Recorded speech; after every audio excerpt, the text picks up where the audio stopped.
अरिहंत सिद्ध सूर्य उपाध्याय साधु सर्व अर्थ के प्रकाशी मांगलिक उपकारी हैं। तिन्ह को स्वरूप जान रागते भई जो भक्ति काय को नवाए स्तुति को उचारी है। धन्य धन्य तिन्हि ते काज सब आज भय कर जोरि बार बार वंदना हमारी है। मंगल कल्याण सुख ऐसो हम चाहत हैं। हो मेरी ऐसी दशा जैसी तुम धारी है। हो मेरी ऐसी दशा जैसी तुम धारी है। मंगलमय मंगल करण वीत राग विज्ञान नमो ताहि जाते भई अरहंतादि महान। करि मंगल करि हो महा ग्रंथ करन को काज जाते मिले समाज सब पावे निज पद राज। मिथ्या भाव अभाव ते जो प्रगटे निज भाव सो जयवंत रहो सदा यही मोक्ष उपाय यही मोक्ष उपाय। मोक्षवाद प्रकाशक ग्रंथ इसके दूसरे अधिकार के माध्यम से चर्चा हमारी चल रही है। 8 कर्मों के उदय में किस तरह की अवस्थाएं हमारी बनती है। दूसरे अधिकार में संसार अवस्था का स्वरूप बताया जा रहा है और जीव को कर्म बंधन है, जीव कर्म बंधन सहित है, इस बात की सिद्धि की जा रही है कि जीव के दुख का मूल कारण क्या है कि जीव कर्म बंधन से सहित है। तो वो कर्म बंधन सहित है, ये विश्वास दिलाने के लिए पहले अनेक प्रकार के तर्क वितर्कों के द्वारा सिद्ध किया कि जीव को अनादि से कर्म बंधन है। अब वो कर्म के जो बंधन है, तो कर्म बंधन होने पर उसका उदय आता है। तो कर्म के उदय में कैसी कैसी अवस्थाएं जीव की बनती हैं, वो अवस्थाएं यहाँ दिखाकर ये विश्वास दिला रहे हैं कि हम ये मानने को तैयार हों कि हमें ये कर्म बंधन का रोग है, हम ये संसार में हैं, दुखी हैं और कर्म बंधन से सहित हैं।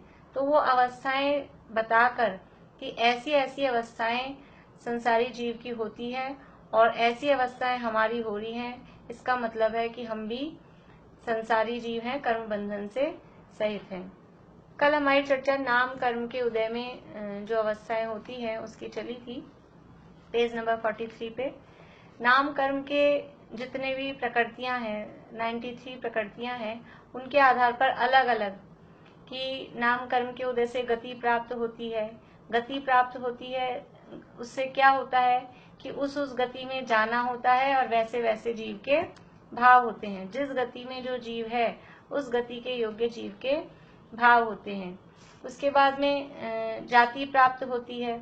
1 इंद्रिय है, 2 इंद्रिय है, 3 इंद्रिय है, 4 इंद्रिय अथवा 5 इंद्रिय है। ये जो अलग अलग जातियां हैं, ये अलग अलग जातियां भी नाम कर्म के उदय से प्राप्त होती हैं। इसी के साथ में फिर जो शरीर मिलते हैं, जो शरीर हैं वो भी सब नाम कर्म के उदय से हैं और शरीरों के साथ में ही एक बंधन नाम का नाम कर्म है और एक संघात नाम कर्म है। गति, जाति, शरीर, अंगोपांग, निर्माण, बंधन, संघात। तो जो शरीर मिला होता है वैसे ही बंधन होते हैं, वैसे ही संघात होते हैं। तो यहाँ बंधन संघात को अलग से नहीं गिनाया क्योंकि वो शरीर में ही गर्भित है। वैसे भी उनको शरीर में ही इंक्लूड करके उन प्रकृतियों को अलग से गिना नहीं जाता है। तो जैसा शरीर है उसी टाइप का उनका बंधन होगा, उसी टाइप की उनमें आपस में संघात मीन्स उनका कसावट जो होगी। तो ये सब नाम कर्म के उदय की अवस्थाएं हैं। औदारिक शरीर मिलना है कि वैक्रियक शरीर मिलना है। यदि औदारिक शरीर नाम कर्म का उदय है तो औदारिक शरीर मिलेगा, वैक्रियक शरीर नाम कर्म का उदय है तो वैक्रियक शरीर मिलेगा। अभी ये नाम कर्म के उदय से देखिए औदारिक शरीर है, औदारिक शरीर मिला, औदारिक शरीर नाम कर्म के उदय से, ये है कर्म। और ये जो हमको मिला हुआ है अभी शरीर, ये शरीर कर्म नहीं है, ये शरीर तो क्या है, इस शरीर को मिलने में वो नाम कर्म निमित्त है। नाम कर्म है वो कर्म की अवस्था है, कार्मण वर्गणा की अवस्था है। औदारिक शरीर जो नाम कर्म है वो कार्मण वर्गणा की अवस्था है, कार्मण वर्गणा का कर्म रूप परिणमन है। और ये जो औदारिक शरीर मिला हुआ है, ये औदारिक शरीर ये कार्मण वर्गणा का परिणमन नहीं है, ये औदारिक शरीर तो आहार वर्गणा का परिणमन है। इसलिए वो नाम कर्म के निमित्त से, ये है निमित्त, नाम कर्म के निमित्त से फिर हमको ये शरीर जो औदारिक वैक्रियक जो भी शरीर है वो शरीर हमको प्राप्त होते हैं। ये निमित्त नैमित्तिक संबंध इनमें कहा गया है। और जो शरीर प्राप्त होता है उस शरीर में उसी हिसाब से अंगोपांग बनते हैं। और अंगोपांग में जो निर्माण नाम कर्म है वो निर्माण नाम कर्म के अनुसार उस जगह पर और उस प्रमाण में वो अंगोपांग यहाँ बनते हैं। इसके अलावा इस नाम कर्म से ही जो ये अंगोपांग नाम कर्म के उदय से ही जो द्रव्येंद्रियों की रचना है, आंख नाक कान आदि, ये अंगोपांग नाम कर्म के उदय से होती हैं। तो ये सब हमारे होता है या नहीं होता है, शरीरों का संबंध होता है, शरीर में बंधन होता है, शरीर में अंगोपांग बनते हैं, ये सब अवस्थाएं हमारी होती हैं। शरीर में आकार आदि, किस तरह का आकार होगा, कितना लंबा चौड़ा मोटा पतला जो आकार होना है, वर्ण आदि जो रंग रूप होना है, सूक्ष्म और स्थूल सूक्ष्मत्वादि का, ये सारे जो काम है, स्थूल शरीर मिलना है अथवा सूक्ष्म शरीर मिलना है, तो जो स्थूल और सूक्ष्म यानी बादर और सूक्ष्म नाम कर्म है, इन नाम कर्म के उदय से इस तरह के शरीर उत्पन्न होते हैं। देखिए फिर 43 पेज पे लास्ट पैरा, तथा श्वासोश्वास और स्वर उत्पन्न होते हैं, वे भी पुद्गल के पिंड हैं, शरीर से एक बंधान रूप है। तो श्वासोश्वास की क्रिया होती है, ये उच्छ्वास नाम कर्म है। उच्छ्वास नाम कर्म के उदय से श्वासोश्वास, सांस लेना और छोड़ना, ये उच्छ्वास नाम कर्म के उदय से होता है। और स्वर उत्पन्न होता है, ये आवाज निकल रही है, ये आवाज निकलने में कर्म का निमित्त पना देखा जाए तो एक स्वर नाम कर्म है। उस स्वर नाम कर्म के दो रूप हैं, एक सुस्वर और एक दुस्वर। तो अच्छी आवाज होना या खराब आवाज होना। अच्छी आवाज खराब आवाज का मतलब है कि जिसको सब लोग पसंद करें, सुनने में मधुर लगे, वो सुस्वर कहलाती है। और जिसको पसंद नहीं करते हैं लोग, ऐसे वो दुस्वर कहलाती है। तो इस स्वर नाम कर्म के उदय से ये स्वर और श्वासोश्वास नाम कर्म के उदय से श्वासोश्वास उत्पन्न होते हैं। वे पुद्गल के पिंड हैं। ये जो आवाज निकल रही है इसमें आत्मा के प्रदेश नहीं है। ये जो सांस आ रही है और जा रही है, ये क्या है, ये पौद्गलिक है, इसमें कोई आत्मा के प्रदेश नहीं है। मुंह से शब्द निकल रहे हैं तो शब्दों में कोई आत्मा के प्रदेश बाहर आते हो, आत्मा इसमें निकलता हो, ऐसा नहीं है। ये सब पुद्गल के पिंड हैं और शरीर से एक बंधान रूप हैं। इनमें भी आत्मा के प्रदेश व्याप्त हैं। व्याप्त है मीन्स वो पौद्गलिक हैं, लेकिन ये जो शरीर में, जहाँ ये शरीर में जहाँ हवा है, अंदर वायु है, वहां पर आत्मा के प्रदेश व्याप्त हैं। देखिए यहाँ कह रहे हैं श्वासोच्छ्वास और स्वर उत्पन्न होते हैं, वे पुद्गल के पिंड हैं और शरीर से एक बंधान रूप है। तो यद्यपि श्वासोच्छ्वास और जो आवाज है, शब्द हैं, ये पौद्गलिक हैं, लेकिन ये भी शरीर में है। श्वासोच्छ्वास शरीर में होती है, आवाज शरीर से निकलती है और श्वास अंदर जाती है तो वो वायु जो हवा है वो अंदर जाती है।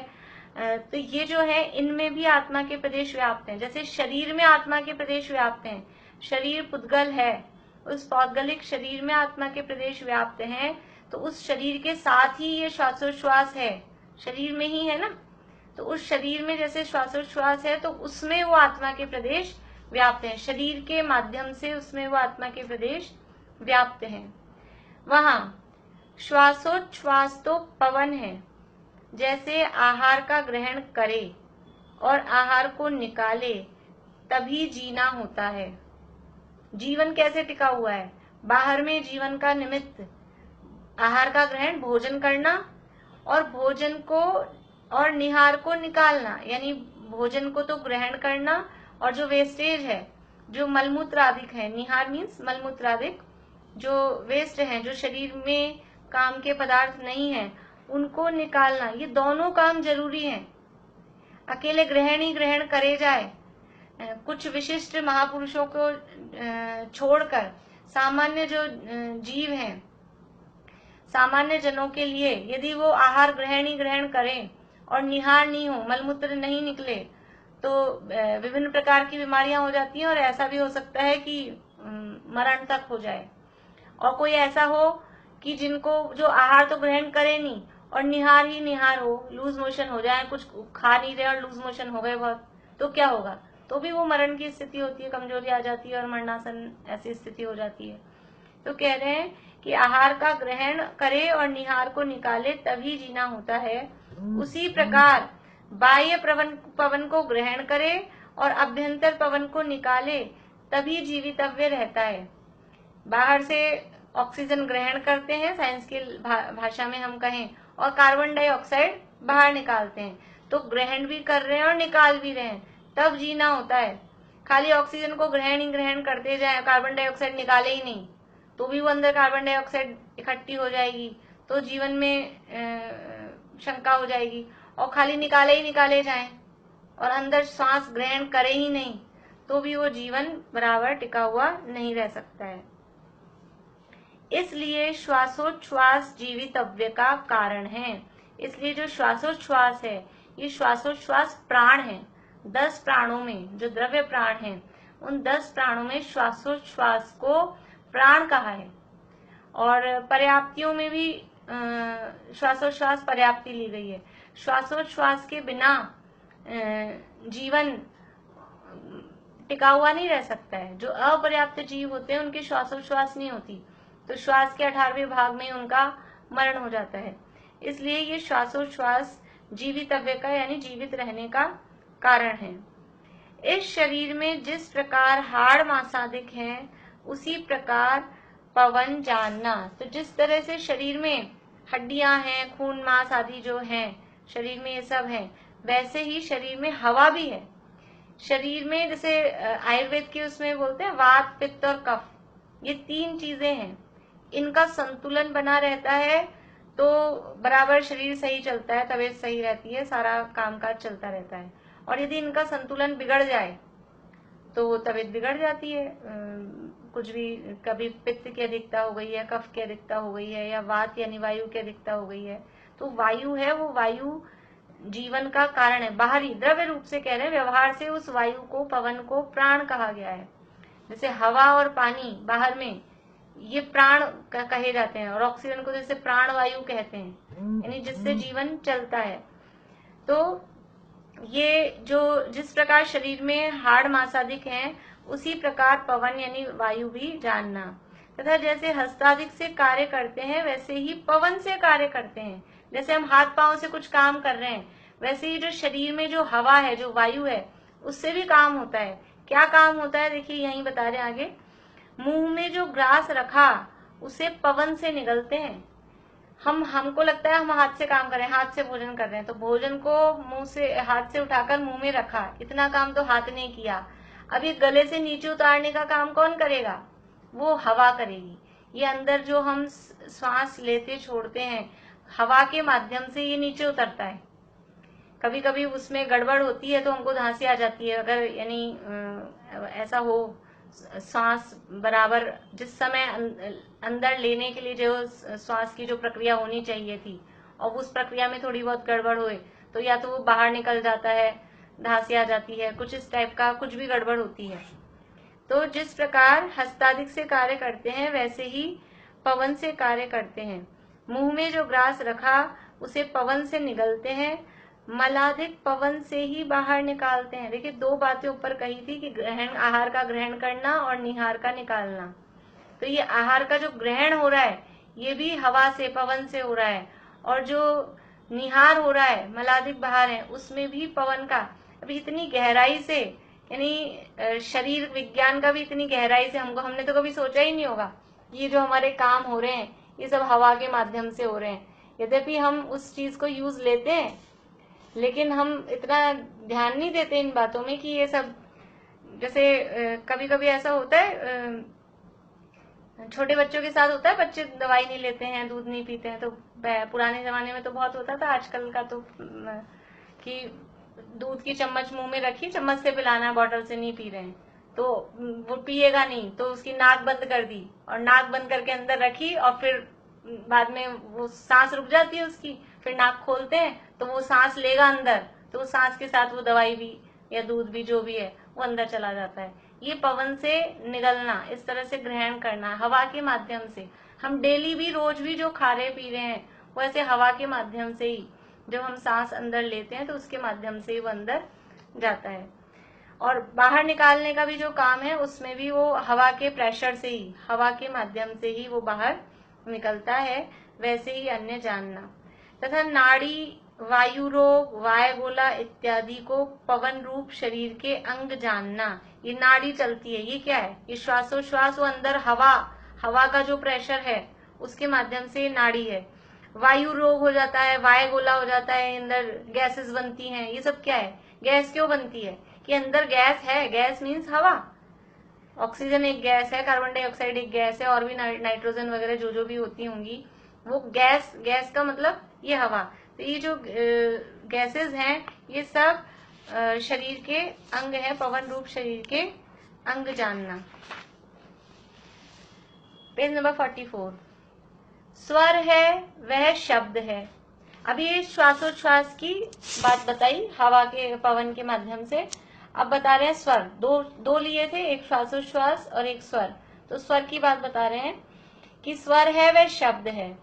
सो जैसे वीणा की तांत को हिलाने पर भाषा रूप होने योग्य जो उद्गल स्कंद हैं वे साक्षर या अनक्षर शब्द रूप परिणमित होते हैं, उसी प्रकार तालु, होठ इत्यादि अंगों को हिलाने पर भाषा पर्याप्ति में ग्रहण किए गए जो पुद्गल स्कंद हैं वे साक्षर या अनक्षर शब्द रूप परिणमित होते हैं। देखिए, शब्द कैसे निकलते हैं। हमारे जो शब्द होते हैं, व्याकरण का जिनको ज्ञान हो, तो कुछ तो शब्द होते हैं जो समझ लीजिए होठ से बनते हैं, कुछ है वो तालु से निकलते हैं, कुछ दांत से, दंती, तालव्य, इस तरह के, दंती से, तालव्य से, मूर्धन्य से, इस तरह से वो अलग अलग 3 तरह के शय होते हैं हमारे। एक हम तो ऐसे पहचानते हैं शलगम वाला है कि षटकोण वाला है कि सड़क वाला है, लेकिन उसके वास्तव में व्याकरण में नाम किसका कौन सा है वो मुझे भी अच्छे से नहीं मालूम है। तालव्य कौन सा है, मूर्धन्य कौन सा है। तो ये व्याकरण में इस तरह से जो वर्णमाला है उनको ऐसा डिवाइड किया हुआ है, विभाजन किया हुआ है। तो ये कैसे निकल रहे हैं? जो शब्द हैं, जैसे मैं बोलना है हमको, तो मैं बोलेंगे तो ये होठ आपस में जुड़ेंगे। बिना होठ को जुड़ाए आप मैं बोल के देखो, मुंह खुला खुला रख के, नहीं बोलेगा। कुछ शब्द हैं वो दांत आपस में जुड़ेंगे तब निकलेंगे, कुछ शब्द है वो अंदर समझ लीजिए तालु से निकलते हैं। तो ये सब शब्द हैं, ये तालु, होठ इत्यादि अंगों को हिलाने पर बनते हैं। उदाहरण क्या दिया कि जैसे वीणा की तांत, वीणा का जो तार है उसको हिलाने पर, उसको जहां से बजाएंगे, मतलब वीणा छोड़िए, वीणा इतना हमको फैमिलियर नहीं है, आप समझ लीजिए हारमोनियम है, तो जिस जगह पर दबाने से जो साउंड निकलनी है उस जगह से वो साउंड निकलती है।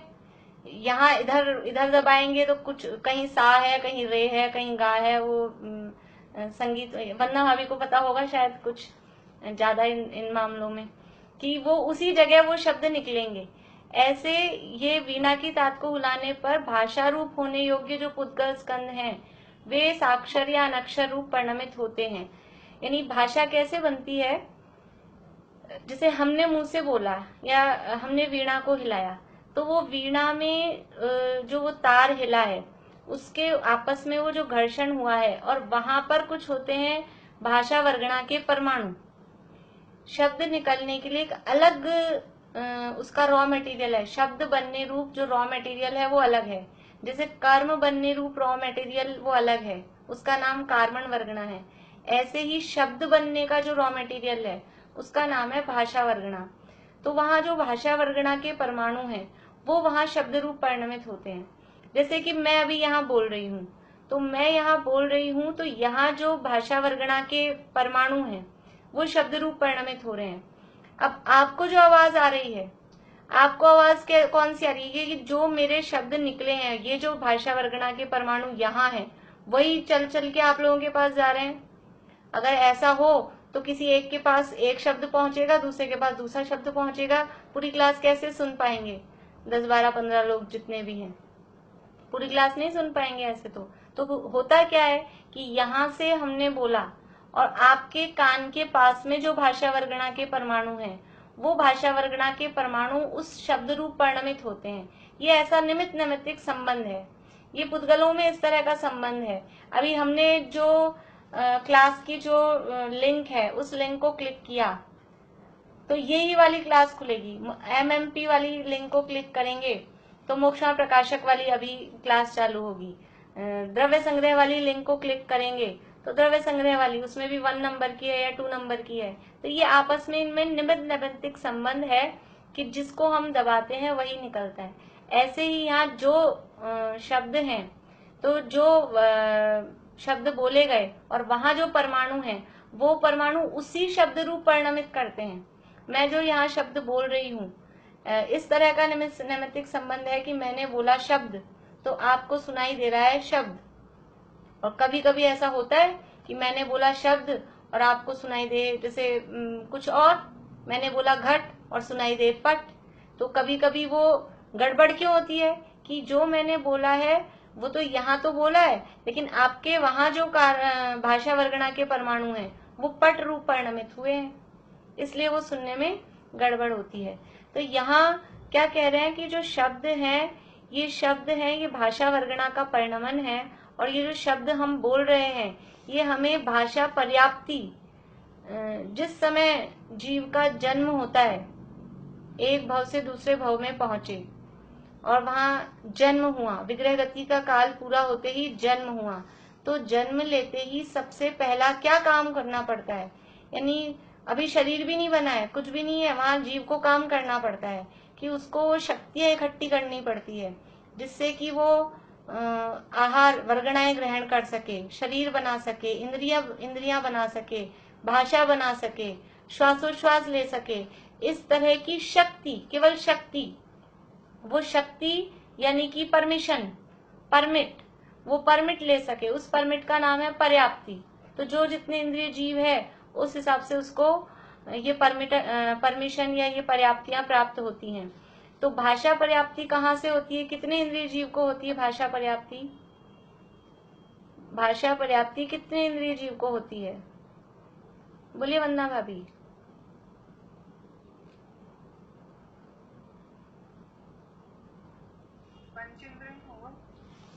नहीं, पंचेंद्रिय को तो है, लेकिन उससे पहले भी हो सकती है। बोलिए किसको ध्यान है? भाषा पर्याप्ति कितने इंद्रिय जीव को हो सकती है? नहीं, सभी को नहीं होगी।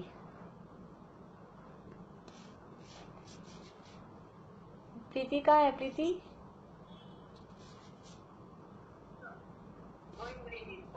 हाँ, 2 इंद्रिय जीव से, 2 इंद्रिय से चालू हो जाएगी। 2 इंद्रिय को तो होगी, 2 इंद्रिय को, 3 इंद्रिय को, 4 इंद्रिय, क्योंकि 2 इंद्रिय से रसना इंद्रिय प्राप्त हुई है और ये जो बोलने का काम है ये रसना से होता है।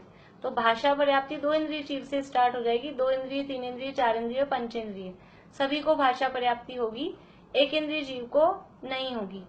तो जैसे ही जन्म हुआ है और जन्म लेते ही पहले ही अंतर्मुहूर्त में, सबसे पहले अंतर्मुहूर्त में ये जितने इंद्रिय जीव है वो उतनी अपनी पर्याप्तियां पूरी करने की वो काम वहां होता है। और पर्याप्तियों का मतलब है कि उनको बनाने की उसको शक्ति, परमिट मिलती है।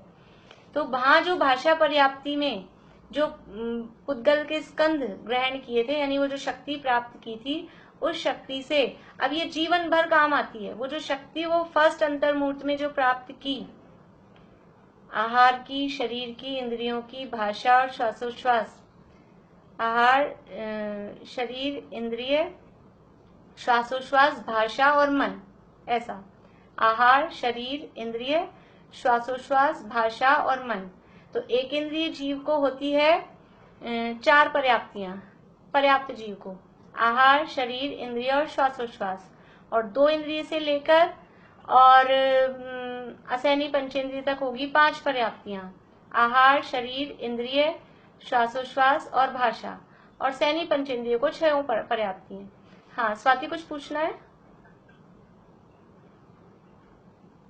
अनम्यूट करो, अनम्यूट करो। जब बालक का जन्म होता है तो तुरंत ही जैसे वो रोने लगता है, हाँ मतलब वो बहुत छोटा वाला अंतर्मूर्त होता होगा जब वो पूरी हो जाती है उसकी पर्याप्तियां। देखो, बालक का जन्म तो बहुत दिन बाद हुआ है, वो जन्म तो हो गया है 9-9.25 महीने पहले ही। यहाँ जन्म, ये जन्म गर्भ से बाहर आने का नाम जन्म नहीं है अपने यहाँ पे। अपने यहाँ तो जन्म का मतलब है विग्रह गति का काल पूरा हुआ और अगला ही समय, यानी किसी को पता ही नहीं चले कि अभी जन्म हुआ भी है। हम तो जन्म कब मानते हैं? वो 9 महीने बाद, तो जन्म तो 9 महीने पहले हो ही चुका है। वहाँ पर्याप्ति का मतलब है जिस समय विग्रह गति का काल पूरा होते ही जो पहला अंतर्मूर्त है वो है जन्म का समय। ये हमारी तो जो बर्थडे जो हम मनाते हैं, हमको मालूम ही नहीं है हमारा कि बर्थडे और बर्थ टाइम है क्या एक्चुअल में। ये हम जिसे बर्थडे कहते हैं तो गर्भ से बाहर आने वाला टाइम है, लेकिन जन्म तो उससे पहले ही हो गया है, बहुत पहले। 9 महीने तो सामान्य रूप से अपन मानते हैं, 9 महीने पहले ही हो गया है। देखिए, तो स्वर है वह शब्द है, सो जैसे वीणा की तात को हिलाने पर भाषा रूप होने योग्य जो पुद्गल स्कंद है वे साक्षर या अनक्षर। साक्षर का मतलब है जो अक्षर हम बोल रहे हैं, अ, ई या क ख ग घ, ये जो कहलाते हैं ये है अक्षर। और अनक्षर का मतलब है ध्वनिया। अनक्षर का मतलब है जैसे ताली बजाई, तभी ताली में क्या साउंड आई, हम उसको कुछ मुंह से बोल के नाम कह देते हैं। जैसे कोई म्यूजिक होता है तो हम म्यूजिक को ऐसे करके अपने मुंह से गा भी देंगे। कभी कभी गाना गाएंगे कुछ, तो उसकी जो ट्यून होती है उस ट्यून को हम गाएंगे, लेकिन एक्चुअल में वो ट्यून क्या है, वो है अनक्षर। चिड़िया की जो आवाज है, मोर की जो आवाज है, हम उसे बोल देंगे कि वो बोलता है म्याओ या वो बोलेगी ची ची, लेकिन ये वो अक्षर रूप नहीं है, उनकी भाषा है अनक्षर रूप, वो साउंड रूप है। हम उसको अपने शब्दों में व्यक्त करते हैं, लेकिन ये कहलाती है अनक्षर रूप। और हमारी जो बातचीत है ये है अक्षर रूप, साक्षर। बच्चा रोता है तो वो कौन सी भाषा है उसकी, वो अनक्षर है। अब हम उसको कहें उआ जो भी है, लेकिन वो वास्तव में बच्चे का रोना, वो सब है अनक्षर है। तो ये शब्द है, ये साक्षर या अनक्षर शब्द रूप परिणमित होते हैं। उसी प्रकार तालु, होठ इत्यादि अंगों को हिलाने पर भाषा पर्याप्ति में ग्रहण किए गए जो पुद्गल स्कंद हैं वे साक्षर या अनक्षर शब्द रूप परिणमित होते हैं। ये स्वर नाम कर्म के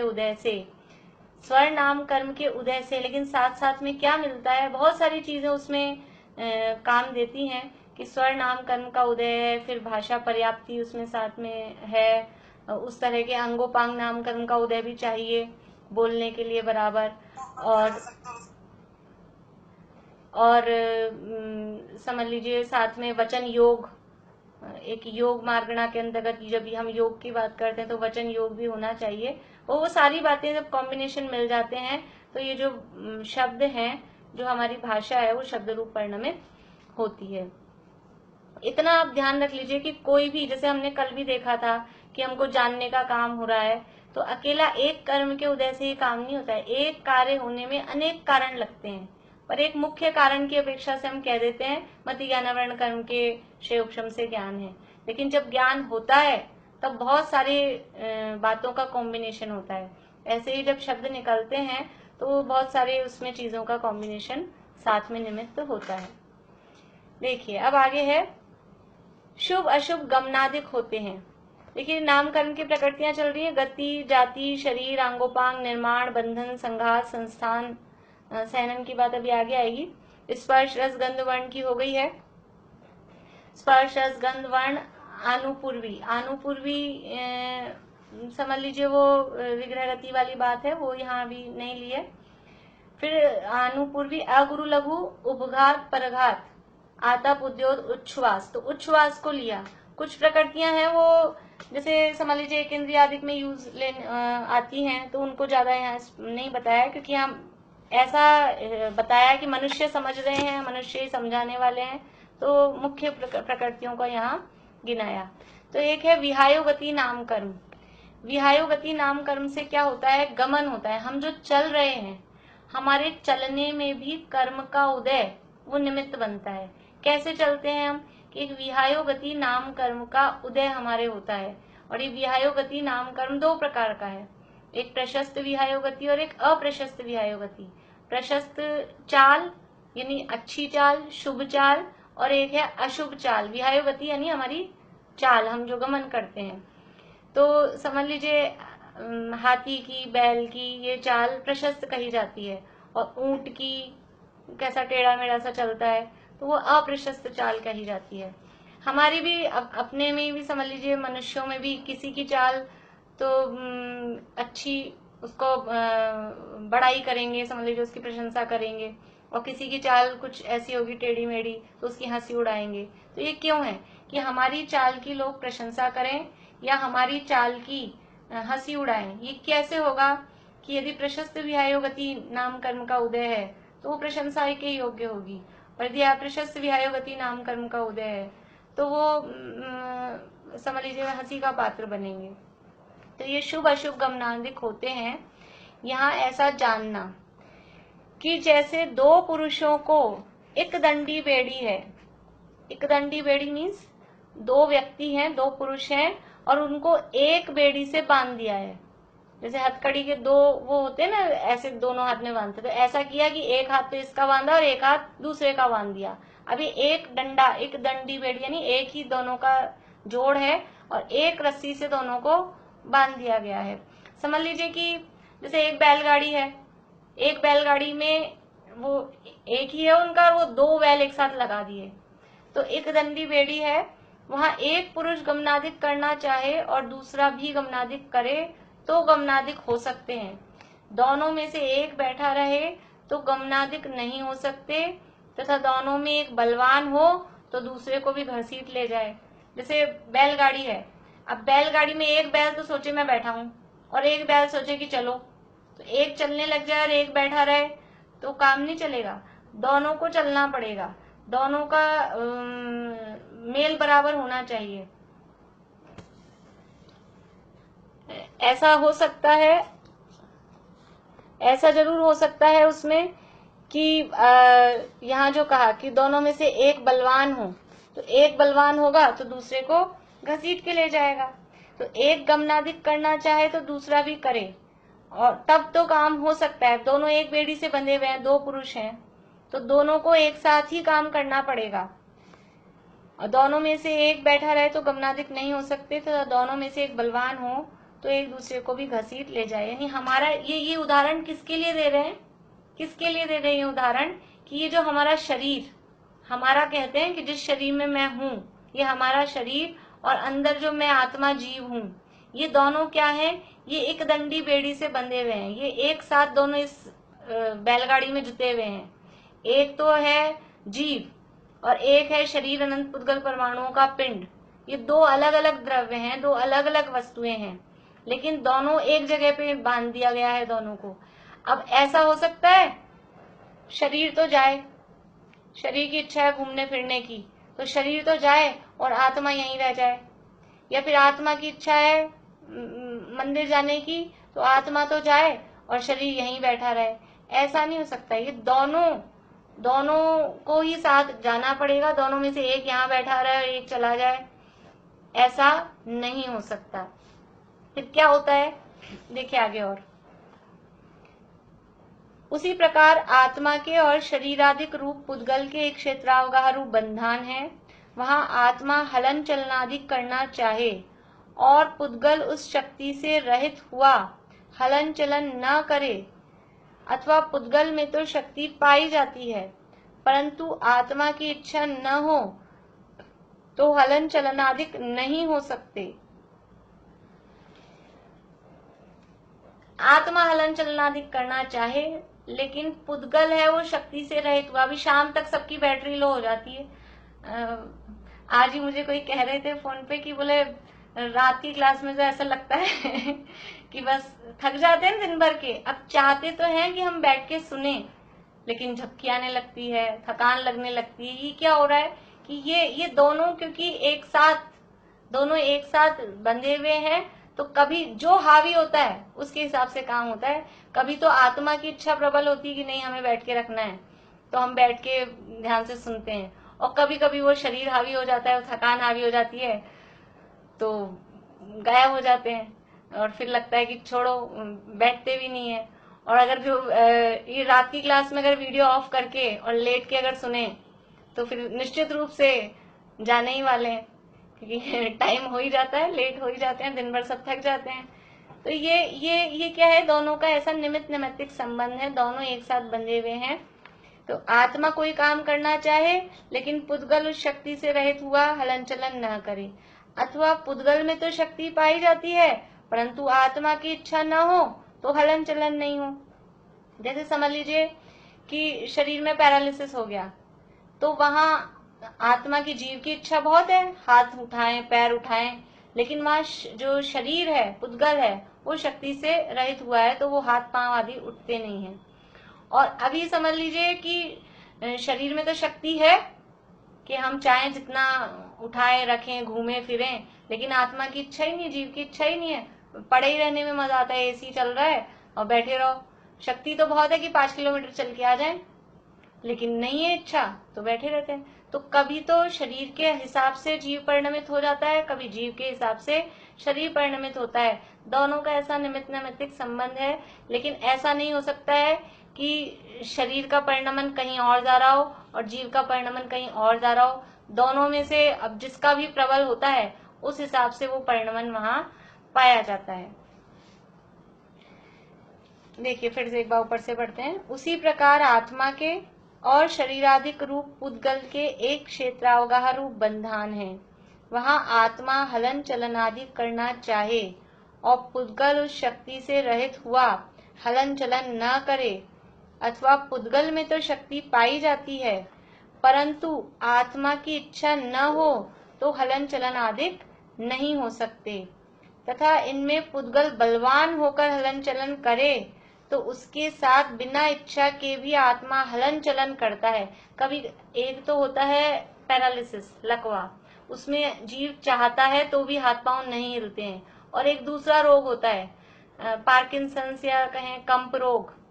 अब जीव की इच्छा नहीं है कि हम हाथ हिलाएं, लेकिन वो ऐसे ऐसे हाथ हिलता रहता है, कांपता रहता है। तो ये कभी जीव की इच्छा के हिसाब से काम होता है, कभी बिना इच्छा के हिसाब से काम होता है, लेकिन दोनों में इस तरह का संबंध चलता रहता है। इस प्रकार हल चलनादि क्रिया होती है।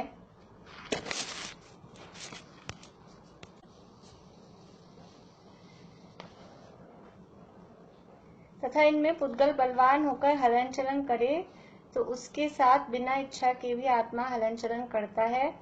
इस प्रकार हलन चलन आदि क्रिया होती है। यानी शरीर में कितनी ही क्रियाएं होती हैं जो जीव, कभी तो जीव जैसा चाहता है वैसा होता है, कभी जीव नहीं चाहता है फिर भी होता है। दिन भर में सारे दिन में हम देखेंगे कितने काम ऐसे होते हैं जब हम जो चाहते हैं उस हिसाब से शरीर का परिणमन होता है। मैंने अभी सोचा इस हाथ को ऐसे हिलाऊं और हिल गया, अभी यहाँ बैठी रहूं, फिर विचार आएगा कि उठ के दूसरे कमरे में जाना है तो दूसरे कमरे में जाएंगे। तो दोनों की कभी तो बराबर मैचिंग बैठती है, और बाकी ऐसे भी बहुत बार काम होते हैं कि हम नहीं चाहते हैं फिर भी वो काम होते हैं। अभी शरीर का परिणमन में कौन चाहता है कि मेरे बाल झड़ जाएं, कौन चाहता है कि मेरे बाल सफेद हो जाएं, कौन चाहता है कि हमारा वजन बहुत ज्यादा बढ़ जाए। ये बहुत सारी बातें ऐसी हैं कि जो हम नहीं चाहते हैं फिर भी शरीर का परिणमन उस हिसाब से होता है। और जब हम चाहते हैं और वैसा हमारा परिणमन हो जाता है। ये तो दोनों द्रव्य अलग अलग हैं। यहाँ वास्तव में ये नाम कर्म के अनुसार, यानी नाम कर्म की यदि गहराई से हम उसकी डिटेल में पढ़ लें तो ये नाम कर्म से एकदम भेद विज्ञान समझ में आता है कि ये शरीर और ये जो जितनी भी परिस्थितियां बन रही हैं ये अलग हैं, कर्म के उदय के अनुसार हैं। शरीर की परिणति अलग है, जीव की परिणति अलग है, लेकिन दोनों में निमित्त नैमित्तिक संबंध है। जब हम चाहते हैं कि हमारा शरीर एकदम स्वस्थ रहे, स्लिम रहे, बढ़िया सुंदर दिखे और उस शरीर को वैसा ही रहना हो, तो हमको लगता है ये हमारी गलत फहमी, मिथ्या मान्यता पुष्ट हो जाती है कि हम शरीर को परिणमित कराते हैं, शरीर हमारे हिसाब से परिणमित होता है। लेकिन वास्तव में शरीर अपने हिसाब से परिणमित हो रहा है। जब हम जैसा चाह रहे हैं वैसा परिणमित होते हुए भी उस समय भी वो शरीर अपने हिसाब से परिणमित हो रहा है। और जब हम चाहते हैं और हमारे हिसाब से परिणमित नहीं होता है तो फिर हमको परेशानी होती है, हमको खीज आती है, हम परेशान होते हैं कि ऐसा क्यों हो रहा है। तो वास्तव में शरीर का सारा जो काम है, शरीर का सारा परिणमन वो नाम कर्म के अधीन है। जिस तरह का नाम कर्म का उदय होगा उस हिसाब से ये शरीर में परिणमन होगा।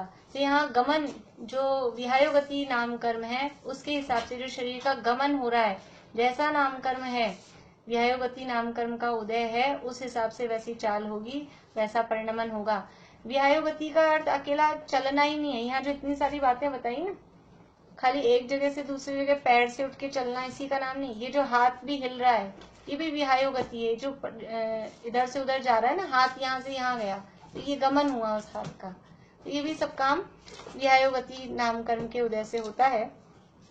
इस प्रकार ये हलन चलन आदि क्रिया होती है तथा इसके अपयश आदि बाह्य निमित्त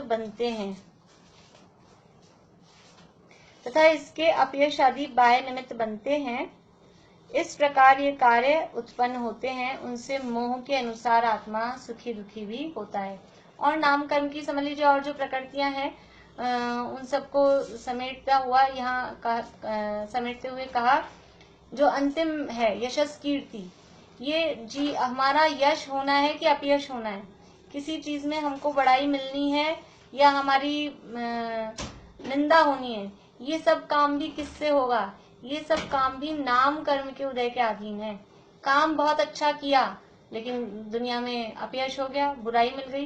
काम कुछ अच्छा नहीं किया, काम खराब किया और दुनिया में नाम हो गया। तो जैसा कर्म का उदय है, यशस कीर्ति का उदय है तो दुनिया में यश होता है, नाम होता है।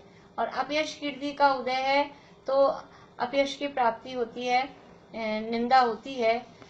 तो इस तरह से ये नाम कर्म के उदय से स्वयमेव नाना प्रकार रचना होती है, अन्य कोई करने वाला नहीं है।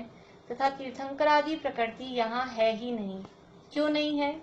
तीर्थंकर आदि प्रकृति को क्यों छोड़ा? लेकिन नाम कर्म के उदय में 3 प्रकृतियां ऐसी हैं जिनको यहाँ नहीं ग्रहण किया है, तो तीर्थंकर प्रकृति का नाम तो लिया ही है। इसके साथ साथ आहारक शरीर और आहारक अंगोपांग, जो 5 प्रकार के शरीर थे, 5 प्रकार के शरीरों में से आहारक शरीर, आहारक अंगोपांग और एक ये तीर्थंकर प्रकृति, ये 3 प्रकृतियों का बंध सम्यक दृष्टि जीव को ही होता है। मिथ्या दृष्टि जीव को 3 तीर्थंकर प्रकृति का और आहारक शरीर और आहारक अंगोपांग तो मुनिराजों को होता है, 7वें गुणस्थान में उसका बंध होता है। तो इसलिए यहाँ बात चल रही है अनादि संसार अवस्था की। अनादि संसार अवस्था में तीर्थंकर प्रकृति भी है कहाँ? यदि तीर्थंकर प्रकृति बंध गई होती तो अनादि संसार अवस्था कहाँ रहती? फिर तो वो सम्यक दृष्टि हो गया एक बार, तो सम्यक दृष्टि हो गया तो वो अनादि का कहाँ रहा? इसलिए यहाँ जो बात चल रही है वो अनादि संसार अवस्था की बात चल रही है। इसलिए जो विशिष्ट प्रकृतियां हैं जिनका बंध केवल सम्यक दृष्टि जीवों को ही होता है, उसका यहाँ ग्रहण नहीं किया है। तो तीर्थंकर प्रकृति और आहारक द्विक जिसे कहते हैं, आहारक शरीर और आहारक अंगोपांग, उनका बंध यहाँ अनादि संसार अवस्था में है ही नहीं। तो इस तरह से नाम कर्म के उदय से विभिन्न प्रकार की शरीर की संरचनाएं और बाहर में जो भी निमित्त बनते हैं, ऐसी अवस्थाएं हमारी अनादि काल से इस संसार में हो रही हैं और इस अवस्थाओं को समझकर, नाम कर्म का प्रकरण समझकर इस शरीर से हम भेद विज्ञान करें और अनादिकाल से हम संसार में हैं और इस संसार से छूटने का उपाय करें, ऐसी भावना। किसी को कुछ पूछना है अभी? चलिए जिनवाणी स्तुति बोलते हैं।